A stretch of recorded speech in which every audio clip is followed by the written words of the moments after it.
Today we are talking about practice makes perfect is a lie, and here's why. So it's story time. It was Monday, May 16, 2022, approximately 7:16 p.m. at a Salt Lake City recording studio. The band I was in was recording a vocal track for a song we've been performing live for a year. That song, Killing in the Name Of by Rage Against the Machine. Now, let's rewind to the beginning first. February of 2022. The first day of recording, we were recording the drum tracks. And in recording drum tracks, you have to have your main focus is recording the drums. They're all mic'd up and everything, and in the isolation booth for the drums with all the microphones on them. And the drummer, me, has headphones on, but to be able to record the drum track correctly, I have to be able to hear what the song is. I can't just play drums raw with no guitars, no vocals, no nothing like that to reference from. So to be able to record a proper drum track, you have to have basically what they're called scratch tracks. So you had the vocals, you had some guitar and everything. So we're gonna play through these songs so I could record the drum tracks. And so that day, though, the vocalist for the band was super hungover. And when he's super hungover, he's not very keen on details. So anyway, we're trying to record these drum tracks this day, and we're trying our best to get through them. And just, I take a lot of my cues of drumming, I take them off of what the singer does, what the vocalist does. So that's how a lot of my drumming cues are taken, is based off of what the singer is doing or saying. It will cue me to do whatever on the drum kit. So anyway, this particular day, he's super hungover and his attention to detail isn't quite there. And I keep on telling him, dude, play it exactly as we rehearsed it, sing it exactly as it's been rehearsed. And he just, was all over the place. It was a freaking mess.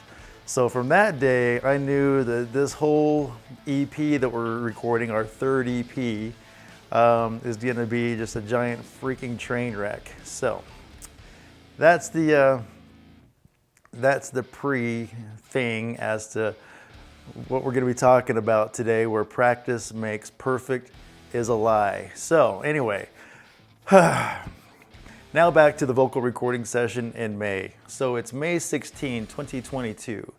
We're in the recording studio in Salt Lake City, working on recording the vocal tracks for this song from Rage Against the Machine called Killing in the Name Of.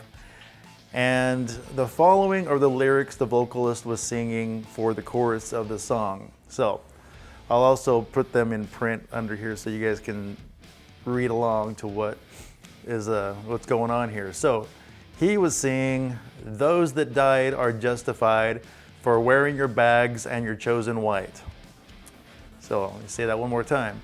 "Those that died are justified for wearing your bags and your chosen white."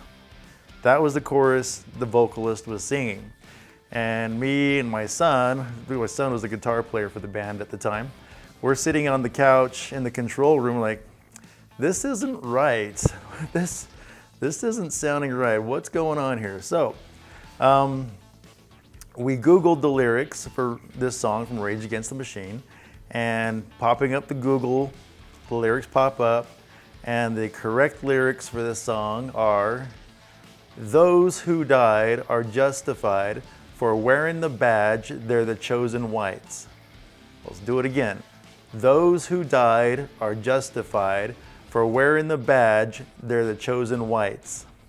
That's the chorus that he should have been singing, but he was not. So anyway, even after being shown the correct lyrics, he still couldn't sing them correctly. He just couldn't do it. His brain wouldn't go there. It just kept on glitching back to some form of the incorrect version. Now, keep in mind, we had been performing this song live for over a year in clubs all over the place. And so he had a year's experience behind him of performing the song incorrectly for all that time. So, Anyway, it comes down to practice does not make perfect at all. Practice makes permanent. Practice makes permanent. You could do something incorrectly and become permanently good at doing that thing incorrectly. What we should have done is first day we started performing this song, even rehearsing this song, we should have looked up the actual lyrics and we should have said, all right, this is the actual lyrics, sing those. And so that's what we should have done from day one, is get the actual lyrics off of Google and figure it out, do it right from the first, and then, move along from there. So, after being completely wrong, after being proven completely wrong, and realizing he had sang it incorrectly through the entire song, you could hear the defeat in his voice. And he just decided to say, F it, that's just how it's going to be. That's it. We're not going to go back and correct it. That's just how it's going to be on the record. And even listening to the control room recording of that conversation almost 3 years ago, it is so cringe. And just like, oh my gosh, I just can't believe that we just said, F it, we're just gonna let it go and move along. And so it's permanently wrong. And then you could hear us in the recording studio conversation trying to justify it and make it okay in our minds that it's okay to move along without correcting the lyrics, to become the correct lyrics, because it was just so far gone and so far ingrained that he couldn't go back and fix it. It was just baked in the pie, as it were. My point being is practice does not make perfect. Practice makes permanent.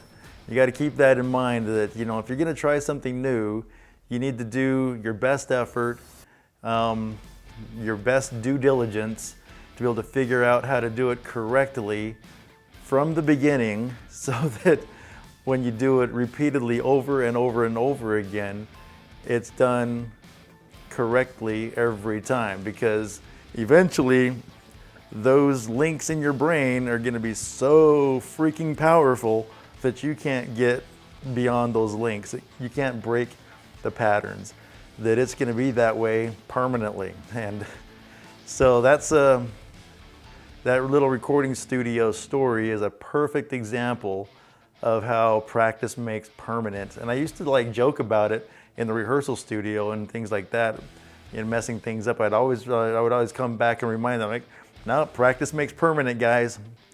This one, this story was an outlier. It just kind of proved everything correct. They're like, yep, practice makes permanent.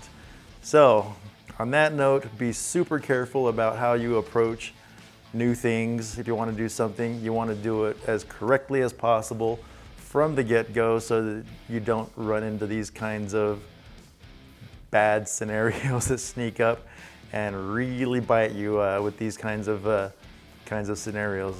So with that, everybody, thanks for watching this video. Hit the like button, hit the subscribe button. Go down to the comment section below, make your comments about scenarios you've had, maybe like this, where you can see how this is a thing that really happens, where practice makes permanent. Also, check in the description box below. I have links to the books that I sell, links to the merch that I sell, all of that. Go on to Tubi, check out my documentary called The Salt Lake Strip on Tubi. It's been out for a while, but it's a cool documentary. You might appreciate that if you like to see local music scene stories. That's an awesome scene story about the Salt Lake music scene. So go to Tubi, search the Salt Lake Strip, check that out. Anyway, good to see you guys, and we'll see you in the next one. Take care.